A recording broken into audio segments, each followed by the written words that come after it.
जय राम जी की। मैं हूं निर्मा और नीमू चेमू बिंदास चैनल में आपका बहुत बहुत स्वागत है। तो मैं आज आपको एक जोक सुनाने जा रही हूँ। अगर मेरा जोक गीत पसंद आता है तो प्लीज मेरे चैनल को लाइक सब्सक्राइब एंड शेयर जरूर करें। आपके सहयोग बिना मैं कुछ भी नहीं आगे बढ़ पाऊंगी। एक लाइक एक कमेंट तो प्लीज करिएगा। आपको मेरा गीत कैसा लगा। अरे माई गलिए गलिए घूमेली कावाना बेटी ना। अरे माई गलिए गलिए घूमेली कावाना बेटी ना।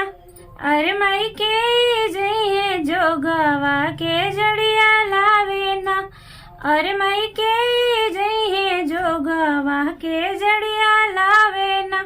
अरे माई घर में से बोले लिया पाना भाभी ना। अरे माई घर में से बोले लिया पाना भाभी ना। अरे माई मोरे सैया में सुकुआर बड़े ना।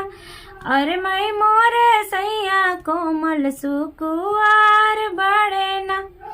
अरे माई जेठवे भाई सखा के धुपा कैसे सही है ना।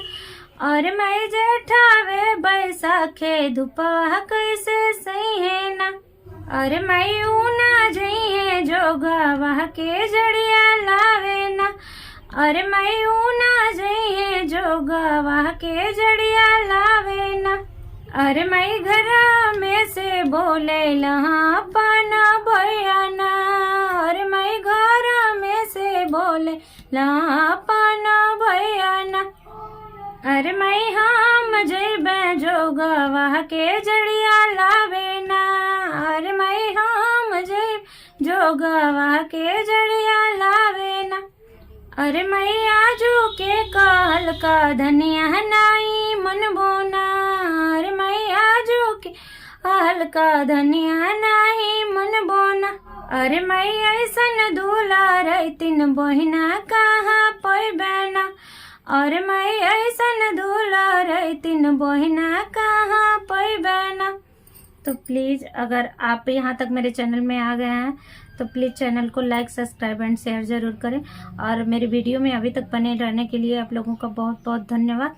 अगली वीडियो में फिर मिलेंगे, तब तक के लिए राम राम।